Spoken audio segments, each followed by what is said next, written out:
Hi, everyone. Thanks so much for joining us, the few that are left. I know it's the end of day 2 of Soccer X. I'm exhausted as well, and I have to be here, so thanks for voluntarily joining us this afternoon to meet with and hear from some of the greatest agents in the space today working in football. So to begin, I would like to ask each of our panelists to just go across the stage and introduce who they are, what they do, their title, and then we'll kick off the session from there. So let's start with you, Edu.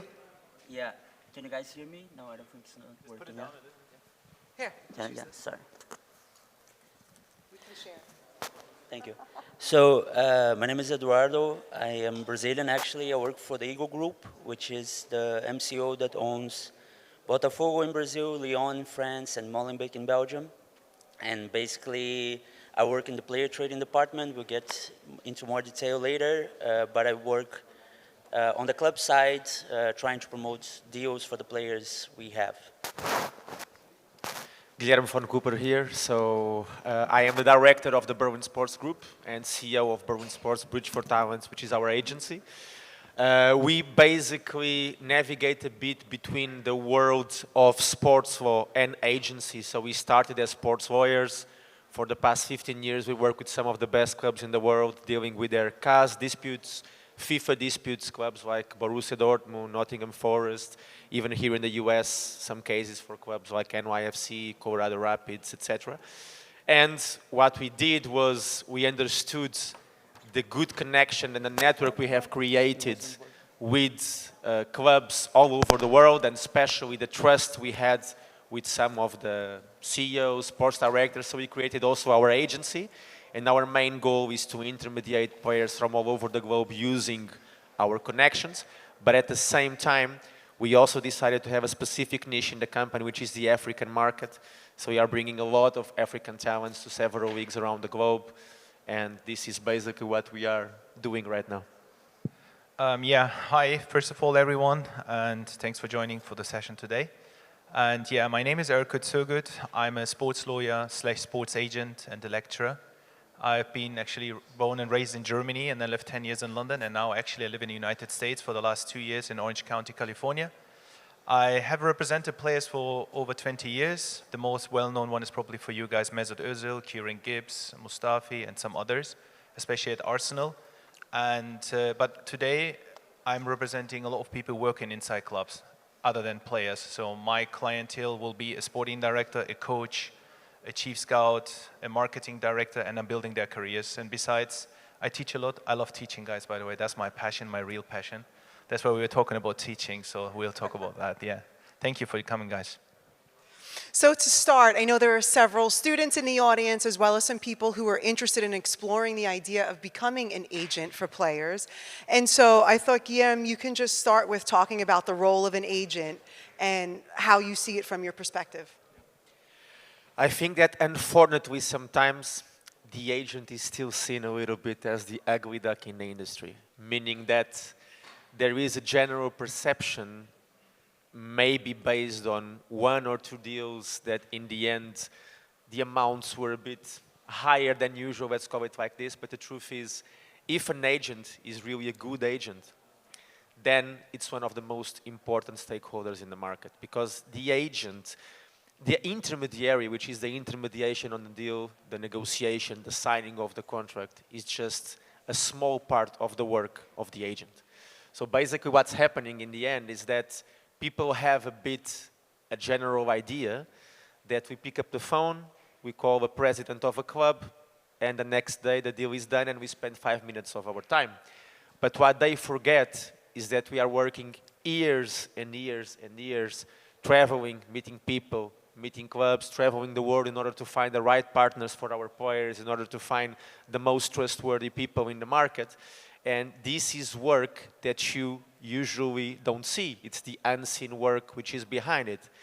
At the same time, a true agent also, besides the intermediation negotiation part, I think we need to be a little bit of everything. We need to be psychologists, so we need to care about the mental health of our players.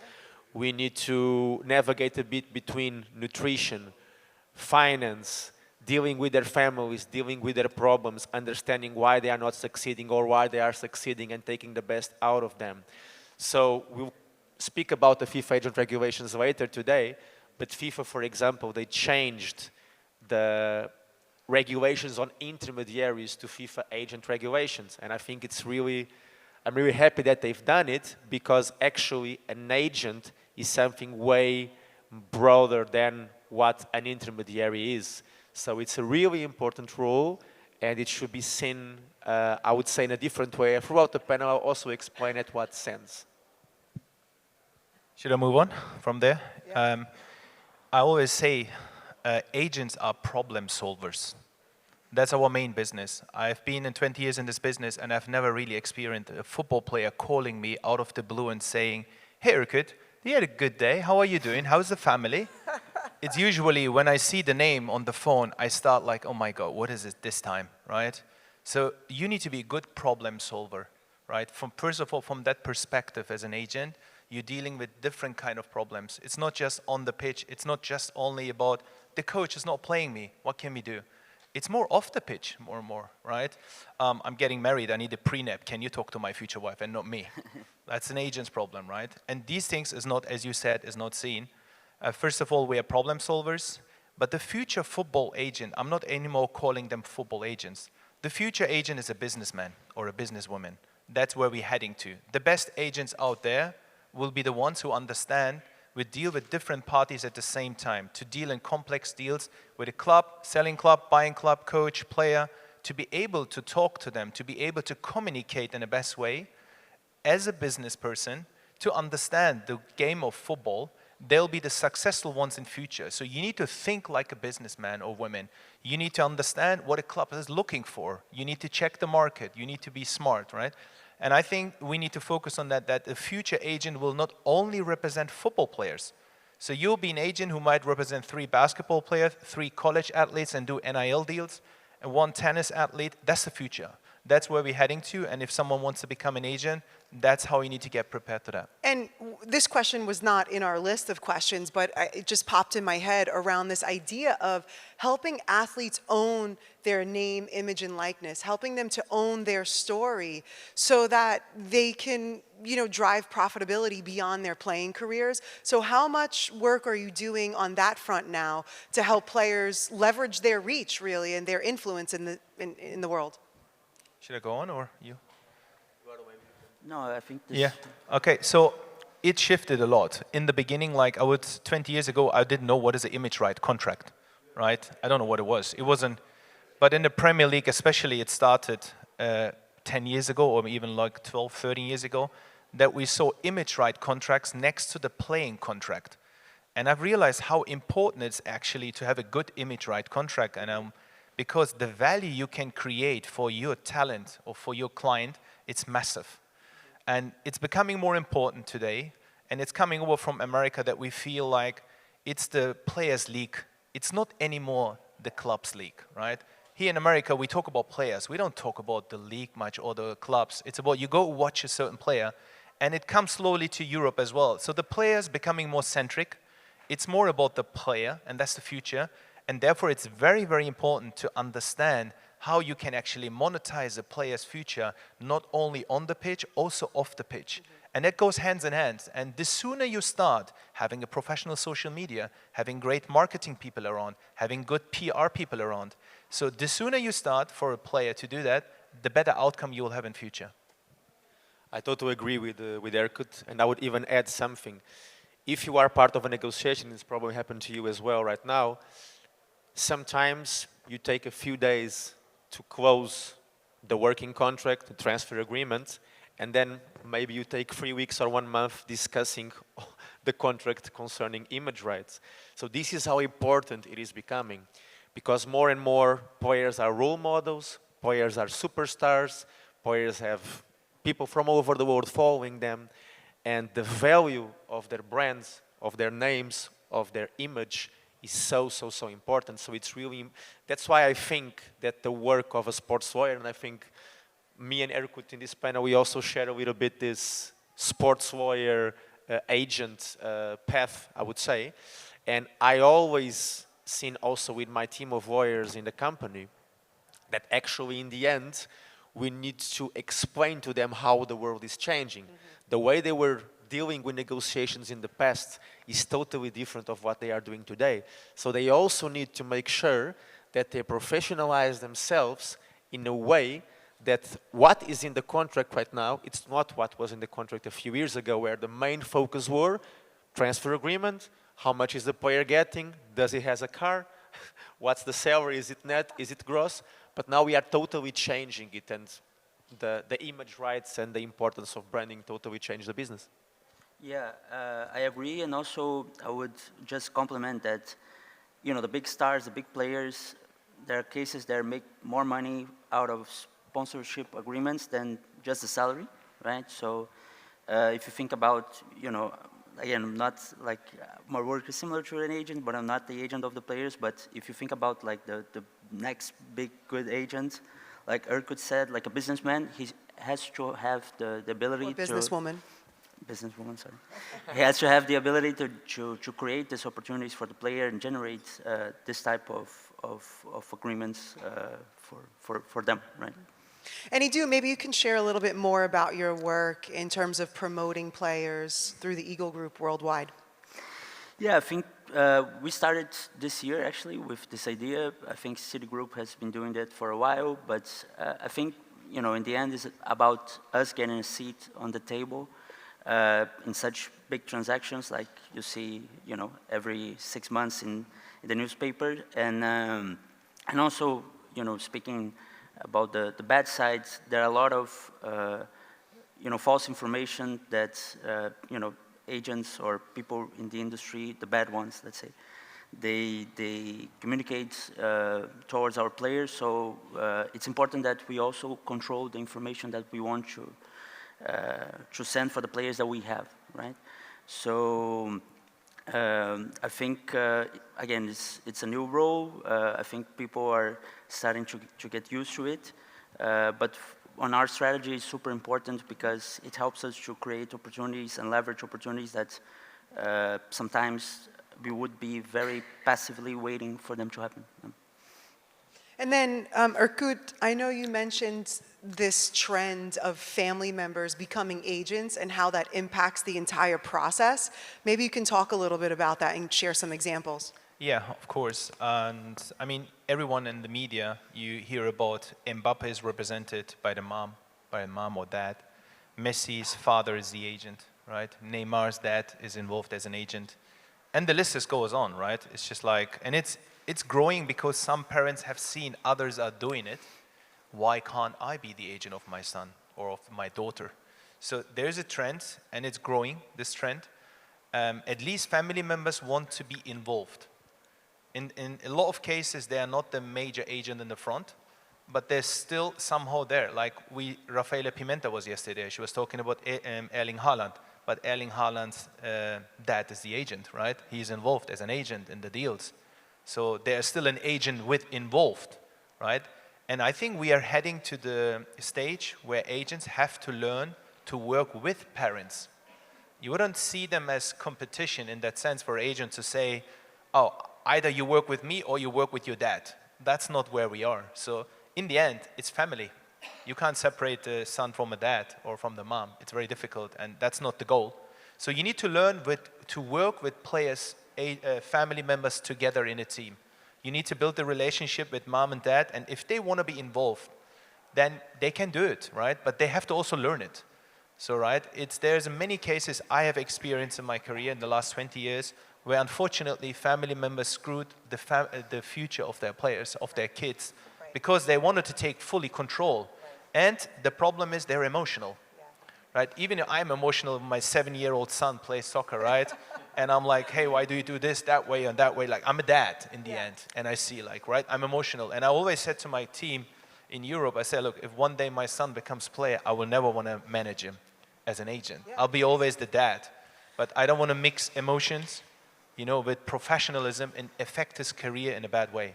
just like in the medical industry, right? Like doctors won't operate on their own family members because of that emotion involved in there.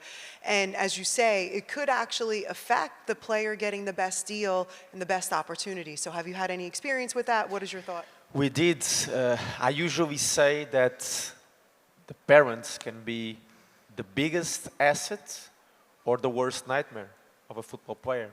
Because if you have a really good family, a family that supports you, but supports you in a way that don't make you feel that they are your only escape.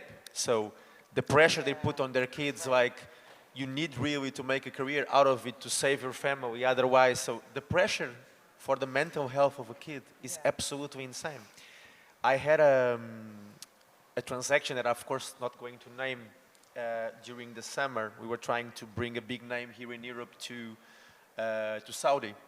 And what happened was that in the middle of the deal, things were actually going in the right way, but the father appeared and he said, look, I know that he's not officially my agent, but he wants to get a commission out of this deal, because he says that he deserves it because he made me. So, okay. Then second of all, in the middle of the transaction, the father wants to participate in the meetings. I'm okay if in the end he appears with his son in the picture, because in the end what I want is the transaction to be made. But the thing is, if he wants to actively speak with the club, negotiate conditions, so in the end, he asked a commission which is even higher than his annual salary. So this completely destroyed the deal, and of course the deal was not done. Right. And even in youth football sometimes, and this is crazy, when you go to a match and you see the parents of 8 and 9-year-old kids screaming to them, insulting the other 8-year-old boys, you know. Sometimes I'm that insane. parent, I have to admit, but I have to say that, you know, bringing up this idea of mental health and well-being for players, that's a fairly new concept, if I'm not mistaken. And you hear players now, some of the most high-profile players, speaking about how the ever-increasing sporting calendar is having a big impact on the quality of their play, but also on their mental health and well-being. And so how do you approach that as their agent? Are you working on any plans with federations, with leagues, to try to bring these players' concerns to the forefront and push for change? Or how do you see it? Do you want us first? Yeah, no, I would ask you a question. You as a creative lawyer as well, like, do you see, this is like an important topic nowadays, do you see something changing like in the near future in terms of agents demanding certain clauses in the contract regarding player participation during the season, or not, do you think? So the first question about the mental issue, if I talk about that side, I mean, it's becoming more important every day. You're right. And while I was playing football back in Germany, and I was playing in the youth national section as well, when I was 15, 16 years old, that wasn't even a topic. We didn't even exist. What was mental readiness or an issue? No one was talking about that. But today, it's really an issue. And today, people speak out, which is also good. You know, people have problems. People need to talk about that.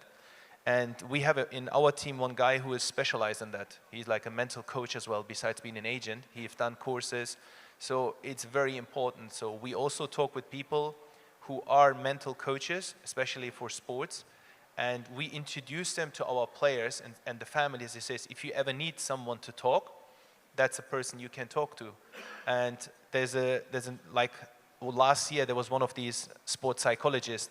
He introduced himself to all our group of agents, and we had a Zoom. And after the Zoom, I realized myself, like, I contacted him directly and I said, can you work also with me? I'm an agent, you know, and for 20 years, and I'm also sometimes huge under pressure, making the deal happening, and everyone is looking at me, the family members, the player, and I never worked with someone, you know, and I'm also under pressure, and I think you would help me, and he became my psychologist. So literally, I started working for the first time of my life with someone, and he shifted my view, he shifted and changed me a lot. Not just for the players, agents also need someone in that world of very competitiveness to talk to someone. I think it's very important what you mentioned. I would even add, I think not only the agents and the football players, I think everyone would need, the world would be a better place if everyone had their own psychologist and their own therapist. Because the truth is, we are all under pressure every day at so many different circumstances. Now imagine, of course, the pressure that a player has when he's going into his social media and people are insulting him or praising him or whatever it is, so it's really tough. I was having a really interesting conversation this morning with Hugo Varela from SoccerX, and he was exactly telling me that in 3 and 4 years, he truly believes that all the clubs will have, for example, a chief wellness officer. And I think this is exactly the way, because people need to be aware of the importance of mental health for everything, for the players to be well on the pitch, for the players to train in better circumstances. So this is truly important. You were talking about what we are trying to do. I think sometimes the leagues and the federations, with all their bureaucracy, sometimes it's hard. So, for example, on my situation, what I'm trying to do is reaching out to some of the clubs under my connection, understanding what they are doing internally. Just by coincidence, just before I flew to Miami, I had a meeting with Benfica from Portugal, and our idea was exactly trying to have a mental health event, inviting some ex-players, current players, explaining what they face, because there's still a little bit of a problem of the players admitting that they are not okay. And we had recently an interview, I think, with Stephen Bartlett of Thierry Henry, where he mentioned that throughout his career, and even in some of his bigger moments, he was highly depressed. He was having immense problems. And he could not talk about it because he felt okay, I'm going to be teased in the locker room, or people will not look at me the same way. So these ex-players now coming out and explaining what they faced might open the way for the new players to do the same. And clubs, leagues, federations, they also look at it. Yeah, well, I agree with everything. On our side of Ego and the groups that we have, we take it obviously really serious. We have for each club what's called like, well, we will be the wellness guy, which is not a psychologist, but someone that will, make the player feel comfortable when he arrives, which I think is the most challenging point, because you go with a different culture in most cases, different language. We have psychologists, and also, the coaching staff is really much concerned about the well-being of the players, let's say. And now moving into probably one of the most controversial topics, which is around the fight between agents and FIFA. So maybe you can talk a little bit about what's happening there and what you would like to see as an outcome. Yeah, definitely, which is really a very controversial and important topic for all the agents out there. And I just give you a small history, like what happened. Until 2015, we had agent regulations by FIFA. And FIFA banned these regulations in 2015 and said, we're not doing this anymore. Every country should do it by themselves. And that created a chaos. We had so many agents who actually were not educated and were just acting as agents all over the world. And FIFA said, we need to change it. We need back agent regulations, right? So they reversed their mistake and started the agent consultation back in 2018 in Zurich with a lot of agents. And the first meeting, I was a part of this group. There was also there were likes like Mino Raiola or Pini Zahavi or Jonathan Barnett. Literally all the big agents from all over the world came to this meeting. And we were talking about how can we change the agent regulations. But this consultation process didn't work as it should be, in my personal opinion, which I left as well. It was more like a one-way thing. FIFA knew what they wanted to do. It was more not, let's say they consulted people they wanted to consult in the end, and not real agents, right? They were not a part of this consultation process. And in the end, because you don't consult agents in a real consultation process, the regulations you bring out will be opposed by agents. That's what happened. Agents went to court all over the world, right? And FIFA thought it wouldn't be a problem, but it was a big problem. And they were losing every case all over the world, arbitration to normal court cases in Europe. There were only one court where FIFA won the case. Does anyone know which court they won against agents? Switzerland? Switzerland, very political, right? Always neutral in the pockets. So apparently only the Swiss court at the CAS saw it, that in favor of FIFA. If anyone is a lawyer or anyone interested in that case, please go and read that case. It's one of the worst represented cases for agents in the world. I've never seen something so bad. Even the judge was asking the agents, like, what's going on here? It was really embarrassing. That's why the agents lost the case. But later I found out the lawyer for the agents was also the lawyer for FIFA, but that's another topic for next time. But that's the reality, right? So what happened is they lost everywhere the case, but that the only case they won was at CAS. They, they got this. And later on, there's one country, they banned all FIFA regulation. Does anyone know which country? I'll give my book to the person. There's no FIFA agent regulations until today. Which country? The FIFA agent regulation doesn't apply for one country in the world. You can work there without any license and you can do deals and get 20% commission if you want, today. Does anyone know which country?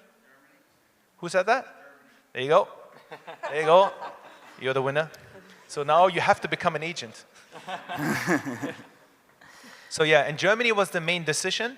The district court in Dortmund decided against these regulations and banned them and suspended them all and sent the case to the European Court of Justice. And this happened all over the place. Many countries, the courts sent this decision or their decision to the European Court of Justice. So now we are waiting for a final verdict. So all over the world, the agents are waiting now. And what has FIFA done when everyone sent it to European Court of Justice? Last year in December, the 30th of December last year, FIFA had to act because they put out rules, but they don't apply. So what FIFA has done is they suspended certain regulations within the agent regulations. For example, service fee cap. FIFA said agents should only earn 3%, right? That's suspended. You can still earn 10%. FIFA said multiple representation shouldn't be able anymore. It's still possible. Or FIFA said agents should put out officially how much they earn. That's also banned. So there are in total 7 regulations which are suspended until today. And the European Court of Justice will give us a decision, a final decision, probably early next year. Or maybe summer. And then we know what will happen. It's still a chaos. Still, we don't know what's going on. In some countries implemented some of the regulations, some didn't at all. So yeah, so it's interesting time for agents now to wait and see what will happen. I think FIFA made a terrible mistake concerning the FIFA agent regulations because, like Erkut was saying, the service cap and the motor representation were, of course, deeply attacked by the agents. And the problem is the regulations also have good things.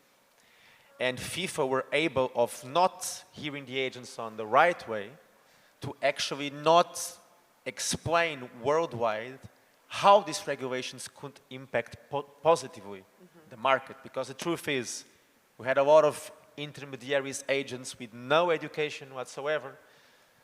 I met agents in my life that could barely read, to be honest. And the truth is, everyone could be an agent.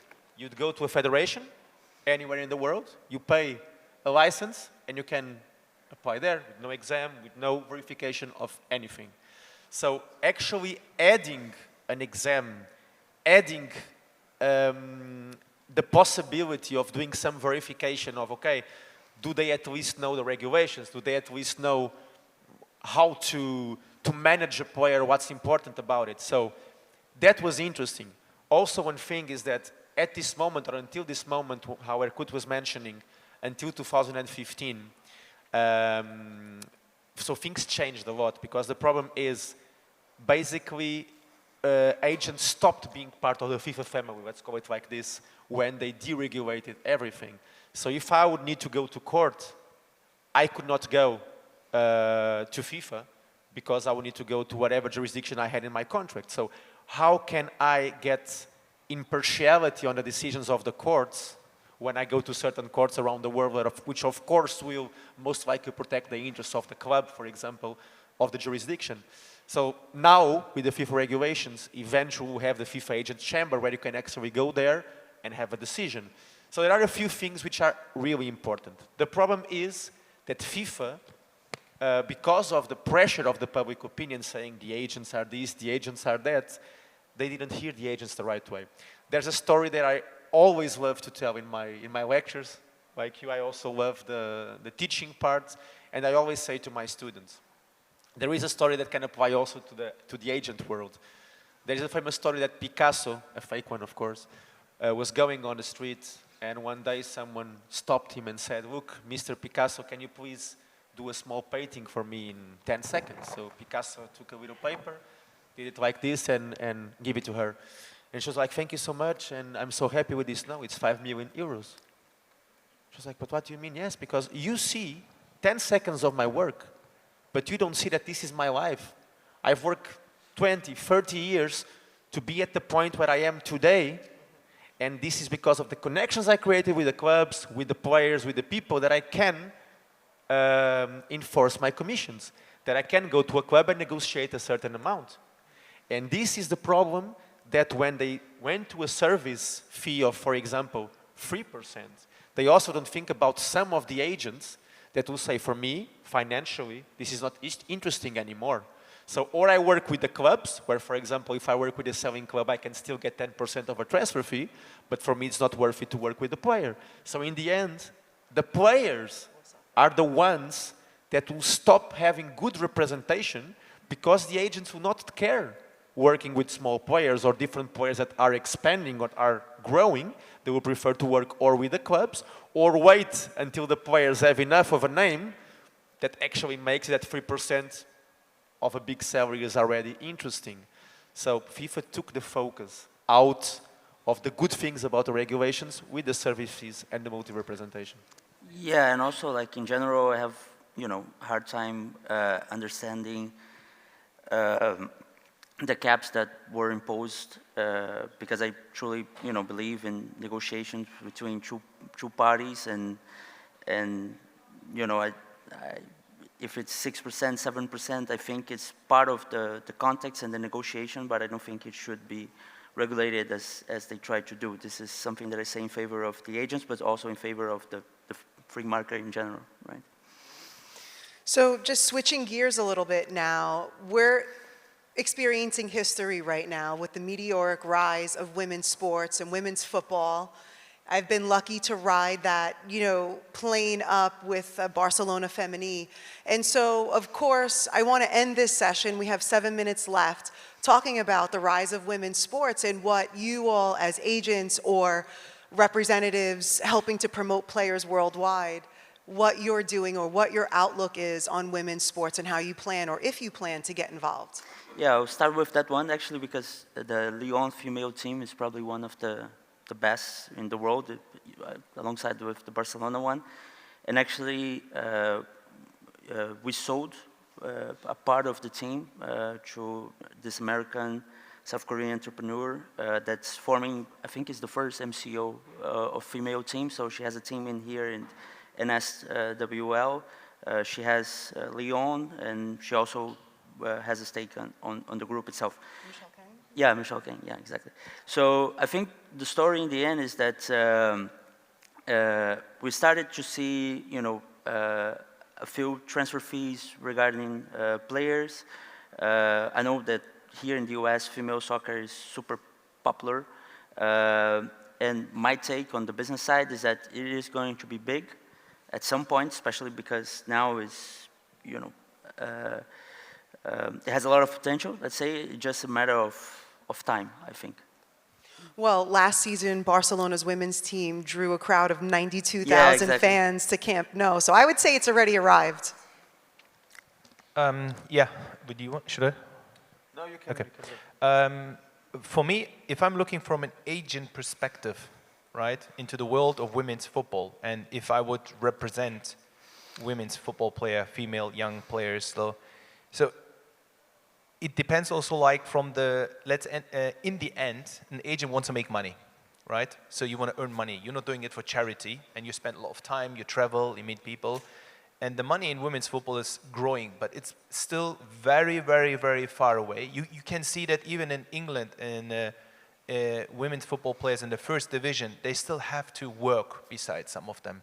They still say after they finish their career, they need to find right away another job. So the money is not still very high. But so what the money, role does an agent play in helping women get the money they deserve? Yes, so I mean, there are different things, of course. I mean, first of all, from the agency side, you can help with commercial deals. That's one thing, but again, commercial deals are limited. It's usually the brands are interested about the best athletes, right? And there are not many in every league. Yeah, there's some, but they will get a commercial deal. The rest of the athletes won't get a commercial deal. It's the reality, right? I think we as agents have to, of course, promote that to create opportunity for them on and off the pitch. I think the women's world football becomes more global now. so you can move players around the world. In the past, it was just 1, 2, 3 leagues where they can earn money.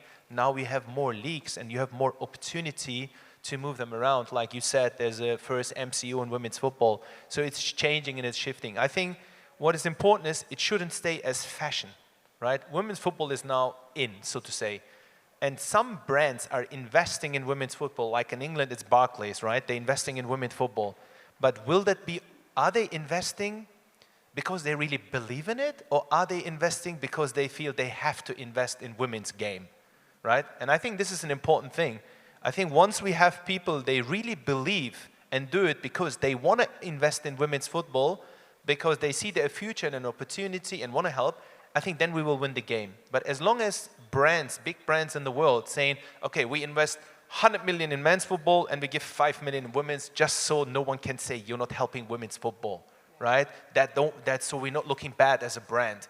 I think we need to shift from that. It should be like normal, and it should be good to invest in women's football. That will raise also TV income. Again, another very important thing. As you said, 90,000 fans coming, yes, but TV money is the biggest money in football. How much TV money can you generate from there? So I think from every angle, it's growing, and I'm happy with that, and I see that, but everyone plays a role. From brands, from parents, to agents, to lawyers, everyone has to play their role to grow women's football.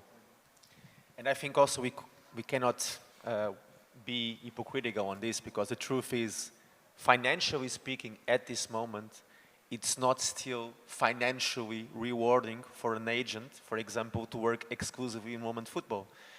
Or you represent the 100 best women footballers in the world, or you actually need also to make some extra business in order to make your company profitable. But I think it's the responsibility not only of agents, but also of agents, but of governments, of the leagues, of the federations, to make sure that the investment is there. Because the truth is, picking also on what Edu says, what he said before, so the quality is definitely increasing. You can now go and watch a Champions League women's game, and you can definitely enjoy, see the quality, see really good players, and this is something that must be more shown to the market. So this is also responsibility even of the broadcasters. Of course, we know that at this point, if you as a broadcaster buy La Liga Feminine, will not be the same income or profit on buying La Liga Men's. But there must be a responsibility of them to show everyone how good they actually are. So even if it's not so financially profitable at this moment, they should buy it, and they should try to make it profitable. They should try to expand the brand in the best way. So I think this is a responsibility of all the stakeholders to actually show this quality. At the same time, one thing that is really good to see is that are more agents opening their divisions for women's football, and some of the biggest agents of the world are doing. I'm from Portugal. I have an example, for example, of Jorge Mendes in Portugal now that opened a division only for women's football and incorporated also a big women's soccer agency. So this is starting to be more important and more spoken, I would say. So for me, the path will be definitely growing the football, and I think we all have a particular responsibility on raising awareness for the quality of women's football and try to actually make it go the next step. It's a great place to end. We're out of time, everyone. Thank you for joining us. Thank you for joining us.